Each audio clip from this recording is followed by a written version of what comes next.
ఇట్రండి. ఈ అజీ మీకు ఫ్రెండే కదా, తన వైఫ్ ఆశా వర్కరే కదా, చాలా గొడవ పడుతున్నారన్నా. సరే సైన్ చేయండి. ఇదిగో వస్తున్నాను. Distance sorry don't touch. ఏంట్రా? నా బిర్యానీ పాత్ర. ఓ అదొకటి ఉంది కదా, కరోనా పూర్తయ్యాక కోర్టులో కేసేస్తాం, వాదించి తీసుకెళ్ళిపో. సెబాస్టియన్ బండిది, మాస్క్ పెట్టుకో. ఇదిగోరా బుషారా, ఇది తీసి లోపల పెట్టు. సరే గాని నబీజా, అందరూ బయలుదేరారా? అనుకున్నట్టే అన్నీ జరిగితే మంచిదే, కానీ ఆయనే దేనికి ఒప్పుకోనంటున్నారు. అమ్మాయిని చూసాడా లేదా? ఎక్కడ ఒప్పుకుంటున్నారు? వాళ్ళ అబ్బాయి ఉద్యోగం గురించి ఏమైనా అడిగారా? ఆయన గల్ఫ్ కు వెళ్ళిపోతున్నారు కదా, అదే ఆయనతో చెప్పాను.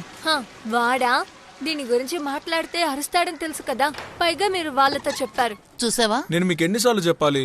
ఎందుకు అబద్ధం చెప్పి నాకు పెళ్లి చేయాలని చూస్తున్నారు? గల్ఫ్కి వెళ్ళడం నా వల్ల కాదని మీకు ఎన్నిసార్లు చెప్పాలి? నాకు పెళ్ళి ఏం అక్కర్లేదు. నాన్నొస్తే నాన్న